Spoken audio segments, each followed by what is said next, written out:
كل شيء غنديرو غير بلاتي كي قالوا الاخرين. السلام عليكم، التحيه للجميع. اخواني اخواتي، انا غندير المداخله ديالي، غنركز على الصيد البحري، بما ان مشكل الحراك النقطه التي افاضت الكاس كان هو موت محسن فكري الله يرحمه. اذا جا المشكل من قطاع الصيد البحري، وانا بصفتي كاتب عام وطني منظمه الصيد البحري غنعطي بعض الحقائق. عندنا في المنطقه الصيد البحري فاش توفى محسن فكري جا المشكل من الصيد التقليدي، ماشي من الصيد الساحلي، ماشي من بركواد السردين. كون من يقول على بركواد السردين هذاك حاله اخرى. اما جا المشكل من سمك ابو سيف، وهاد الناس اللي كيصيدوا سمك ابو سيف هما نفس الناس اللي كيصيدوا الطول الاحمر. اذا هذه مجموعه القوارب الصيد التقليدي اللي كاين عندنا في الشمال تقريبا ما يناهز 300 قارب صيد تقليدي و60 قارب ديال الصيد الساحلي، عندهم واحد الكوطه، واحد الحصه في صيد التون مثلا اللي هو من عائله ديال السمك الاخر. كان مثلا عند واحد الشخص كنلقاو هنا في واحد المركب ديالو في 2004، مركب سميتو بيسكا برافا، كان عنده رخصه فيها بالونغري بوحدو الصيد بالخيط. كيجي 4/8/2015 كيولي بالونغري توني ريفريجيري، ها الرخصه تبدلات من الوزاره الوصيه وزاره الصيد البحري. كنجيو 2016 كنلقاو هذا السيد مول هذا الباركو هذا كيبيعو لشخص اخر وما بقاش في سميتو. في نفس العام 2015 هذا الباركو غيستافد من اقتصاد الريع عندنا في المنطقه الشمال، غتعطى له 50 طن. هذا الشيء ما كنقولوش، انا كنقول باوراق مستندات ديال الوزاره، هي مكتوبه عنده هنا 50 طن. تعطى بيش ارتيزانالي وكوتيا في المغرب كامل عندهم 140 طن. كنمشيو عند ثلاثه الباركوات في المغرب عندهم 234 طن. ثلاثه الاشخاص في المغرب عندهم 62.56% من حصه الطول الاحمر في المغرب، في الوقت اللي باقي المغاربه كامل عندهم 37.43%. غتسولوا تقول اش كيقول هذا السيد هذا. هذا السيد كنقول شي حاجه اللي كيقولها حتى صاحب الجلاله: العداله الاجتماعيه، الاقتسام العادل للثروه، اين ذهبت الثروه، رابط المسؤوليه بالمحاسبه. وكيجي السي بن كيان للبرلمان كيقول لك قسموا معنا. نقول لكم علاش قلت لكم السي بن كيان، حيت عنده الارتباط بهذه العلاقه حتى هو، راني جاي عنده. كنمشيو ل 2016 قانون وزاري 1 2016 لو 1 فيفري 2016 غتقسم عاود الحصه ديال التون، وغنشوفوا من الغرائب اللي واحد المنطقه اللي هي شبه منكوبه وهي الحسيمه البحر الابيض المتوسط ما بقاش فيه الحوت، شبه منكوبه بحريا لعده عوامل، منها السياسات اللي كانت كتبع الوزاره الوصيه في هذه المنطقه. كنجيو كنشوفوا عاوتاني بان هذاك نفس الشخص اللي كان عنده هذا الباركو اللي باع الباركو ما بقاش عنده حصه ديال التون، ولكن صاحب الباركو ولات عنده واحد الشركه سميتها هولدينغ مولتي برانكو كليمير. ما كاينش الاسماء، كلشي غير بالشركات، ولكن الاسماء غنوصل عندهم دابا. كتعطى له 112 طن لهذا الشخص، في الوقت اللي الصيد الساحلي بيش ارتيزانالي كوتي المغرب كامل عنده 150 طن. وجوج اشخاص اخرين، واحد برلماني مع الاحرار والاخر برونير متقاعد، 105 طن 105 طن.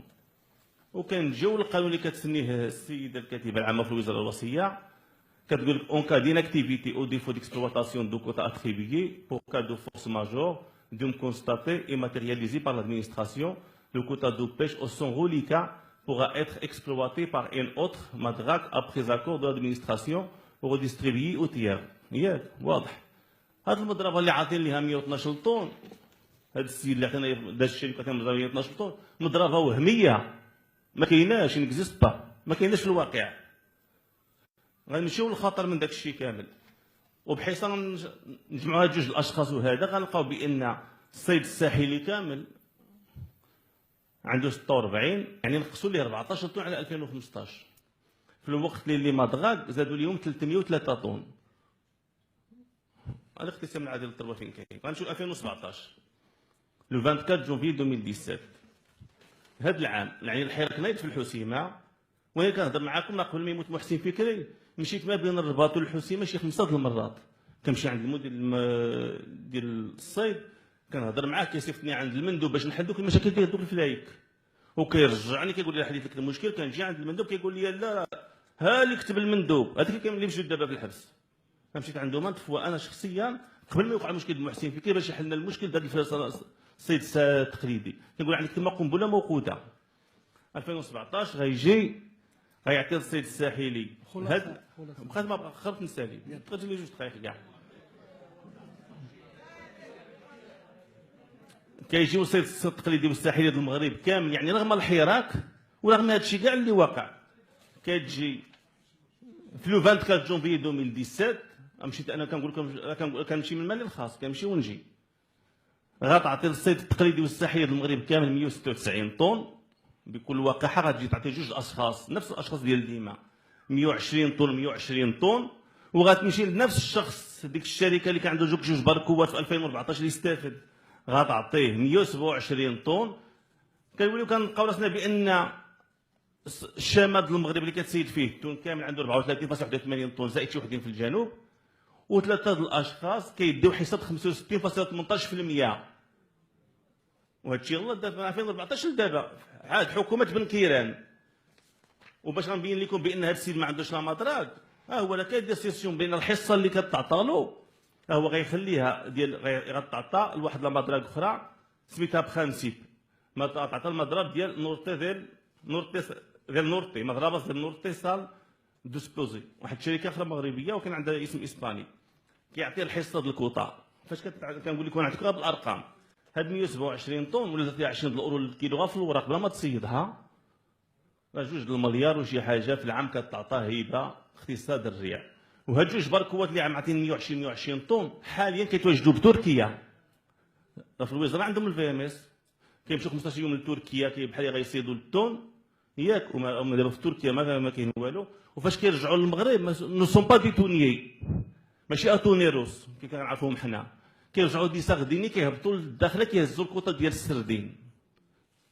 وهاد الشركه علاش كنهضر من قبيله سميتها كلين ميرسال ياك، كنجيو نقلبوا عليها في القانون السجل التجاري ديال الدوله كنلقاوها شكون دي مولاها 100%. كنلقاو مولاها سيدي هو رئيس الغرفه المتوسطيه اللي خصو يدافع على هاد البحاره كاملين، وهو عضو برلماني في مجلس المستشارين مع حزب العداله والتنميه. ويجي بن كيران يقول لنا احنا في البرلمان يستحمل البرلمانيين اين ذهبت الثروه واقسموا معنا. كنقسموا معاكم.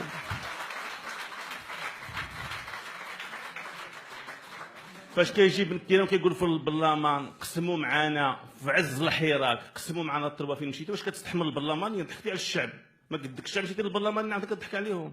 وبدا من دياولك بعدا رجعنا الثروه اللي سرقتوا انتم بعدا هما الولا.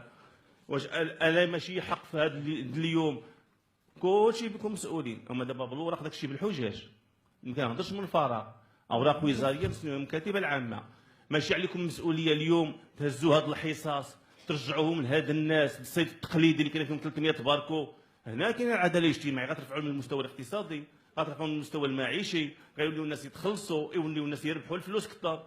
اما تبقى تعوض ليه الشباك راه مساله غير مؤقته، غتعبر ليه الشباك يخرج واحد العام ولا 3 سنين وما غيبقاش. انا اللي كنهضر معكم جلسنا مع السيد الوزير السيد البحري اتفق معنا الصناديق البلاستيكيه بثمن وكل شيء، دات اتفاقيه فاش سالينا قلت له واش غنديروا المحضر، قال لي جاوبني انا شخصيا كان معايا 2 اصوات فيدراليات ورئيس فريق المجلس المستشارين السي بن عزوز معنا في وزاره الفلاحه.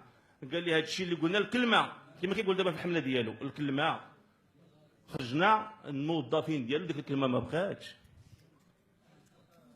اذا الاخوان الله يجازيكم بخير، ولا بغيتوا تدافعوا على هاد الناس ديال الحراك غتدافعوا على هذا المطلب الاجتماعي ديالهم الحقوقي والاقتصادي ياك، وغتكون واحد النقطه اضافيه لهاد الناس باش تحسن المستوى ديالهم.